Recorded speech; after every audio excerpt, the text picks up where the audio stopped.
What's up, guys? Welcome back to the channel. Tonight we got something a little bit different for you. As you kind of have seen over the past couple of videos, I am transitioning into a kayak fishing scene. So it's not so much, fly fishing small creeks. It's more bass fishing on larger lakes, just anything kayak related. Really, it's kind of consumed me over the past, I would say, month or so. Currently my boat is being built and rigged out, so I should have that in the coming days, hopefully this week. That would be terrific because I'd love to fish this weekend. But with that said, I met an individual last week who is local to our area. He's been an angler for about 50 years, he said. An older gentleman, super nice guy, really cool. We got to talking, and come to find out he is unable to fish anymore because he has essentially a crippling disorder in his hands, and he's unable to, grip a fishing rod. It just hurts too bad. He can't hold the rod long enough to really fish. He said maybe he can fish for an hour or so before it just really starts hurting. So he was looking for an avenue to kind of unload some of his gear. So we started talking, and I ended up hitting the jackpot. So in this box we have, sorry, it's a mess over here. So he brought me a ton of lures. I mean, a ton of lures. I don't have to shop for lures except for soft plastics for likely, oh gosh, I don't know, 5 years. As long as these things last, I have no idea. So like I said, bass fishing is going to be kind of a new thing to me. So these are brand new, right? How cool is that? So what I'm gonna do is, these are some old tackle boxes he brought as well. You can see there's a little bit of rust and stuff in there. I've tried to clean them up, but I'm not really worried about the rust in there so much. I mean, functionally they work to put lures in. So I'm gonna transfer this giant mess of lures into these old tackle boxes, and hopefully that's gonna set me up. But I mean, look at some of these lures.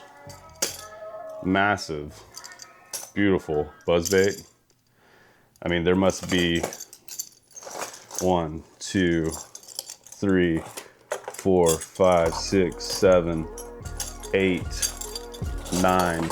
There's 10 buzzbaits in here, all very high quality, very nice lures. I mean, just awesome that he was willing to part ways with this stuff. And the coolest part, it was free. He gave me all of this stuff. I mean, unbelievable. Nobody does that these days. But I mean, just buzz baits. It is a giant mess in here, if you can't tell. I mean, a huge mess. That'd be a pretty good musky lure though. Might work. So let's kind of start organizing these guys a little bit. So buzz baits in here.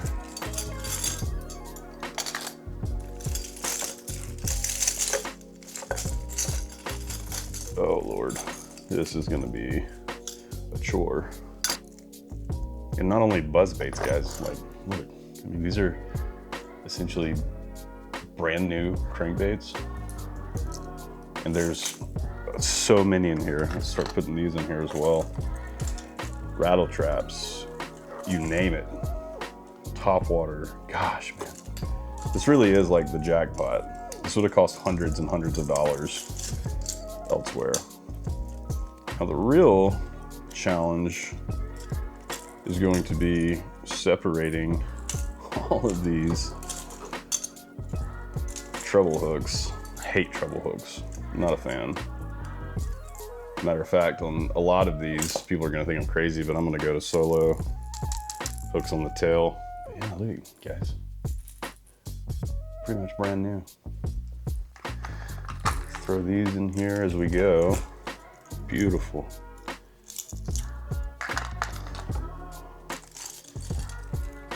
Kinds of stuff in here. So just really you know, you never know who you're gonna meet, and just being kind and being, you know, friendly goes so much further than you think it does.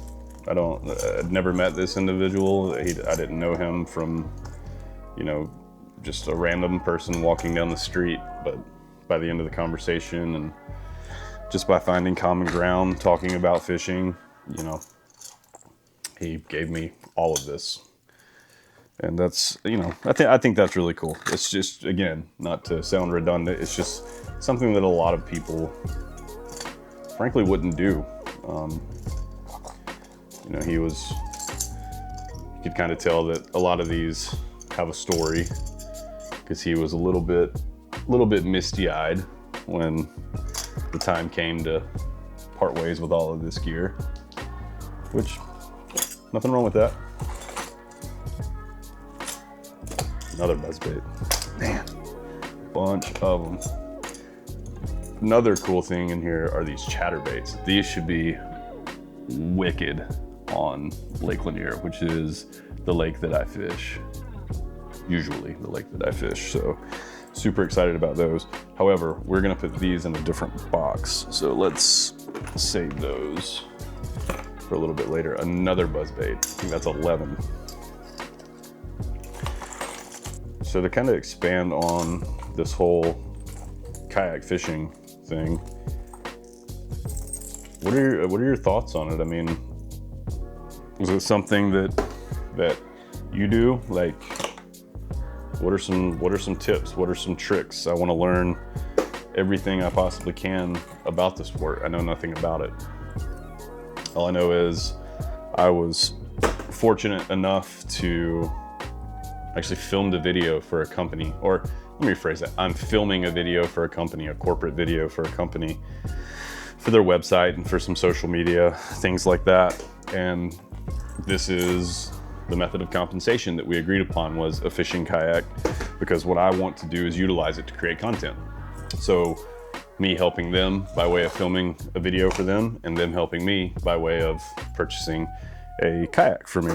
So extremely fortunate and blessed to be able to do that. Man, look at these chatterbaits. They're so wicked. Brand new jerk baits.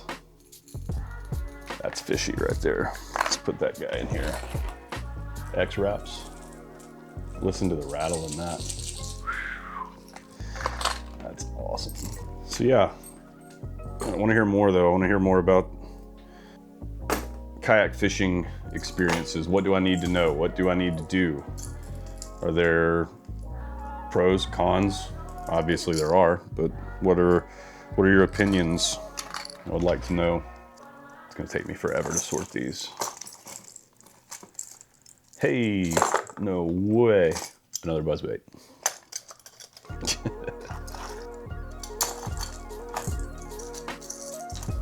Rattle traps, or lipless crankbaits, I think most people call them. I've always called them rattle traps.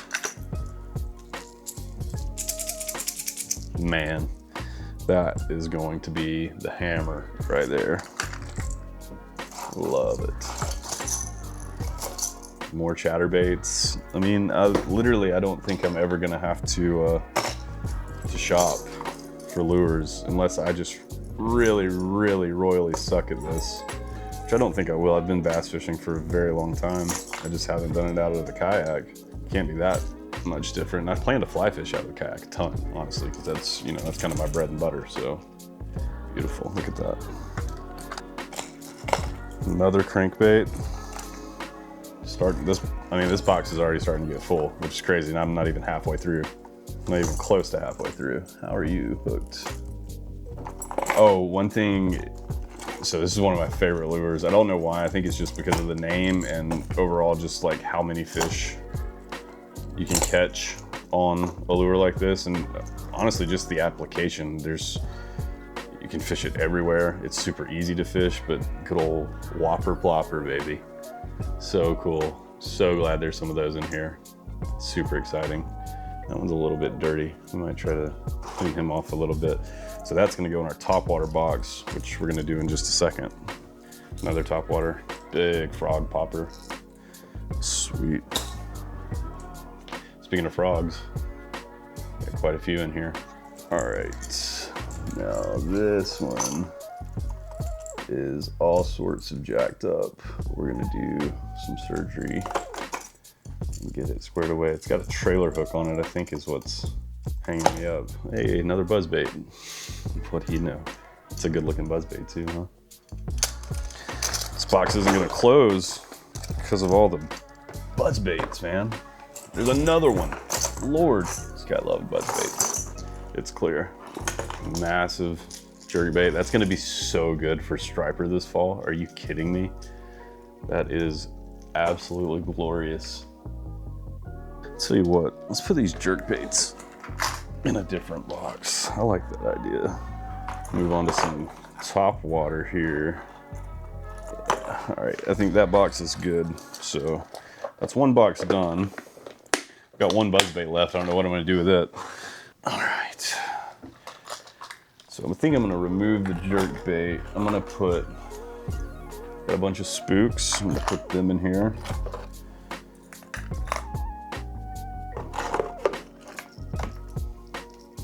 Yeah, beautiful. I'm gonna take these poppers. I'm gonna put them in here. And then under that, ooh, it's sharp. I'm gonna put these frogs so we can have all of our top water in one box, excluding the buzzbaits. I wanna keep those separated. Yeah, it's a nice little frog pocket there. Ooh, this one's got water in it. It's disgusting. Oof. Okay. Some of these we're still gonna have to wash off. This is pretty gross. Oh, it's that one. Okay. It's disgusting. Mondo frog. Wow. Hey, another buzzbait. Honestly, I think I don't know that I'm ever gonna have to buy buzzbait again. Like as long as I live. If I'm being completely honest. Another awesome chatterbait. We're gonna put that in that box. Another awesome spinnerbait. We're gonna put that with chatterbaits. Another rattle trap. So that's pretty much it. Still got a little bit of work to do organizing these, but main message, I guess, for posting this tonight is just be nice to people, man. It's not hard. It's really not hard to be nice. Just be present. Talk. Well, before you talk, listen to the stories. I mean, you could see as I was talking to this guy, like he was reliving all of these memories with, all of these lures and just how many fish he had caught in his life. And he was reliving that as we were talking. And I just think it's extremely undervalued. Those are good moments. And I'm very grateful that I am going to be able to use these. He mentioned, when he's gone, it's very sad. He's like, when I'm gone, I don't have anybody to pass these down to. So I'm honored to be able to, be the one he passed them down to. And, hopefully I can do the same one day. I want to strive to be in that space when I'm his age. So I want to help somebody, who are the next generation. I want to help them get into the sport just like I am right now. So anyways, a little different tonight. I know it was kind of a ramble and really maybe a little bit boring, but moral of the video tonight is just be nice to people, be kind, again, it's not hard. So yeah, that's all I got for tonight. I'll keep you posted on the boat. I can't wait to get it. It's gonna be awesome. Before you know it, we'll be out on the lake. We'll be chucking these lures at some scaly critters. So I'll see you guys out there.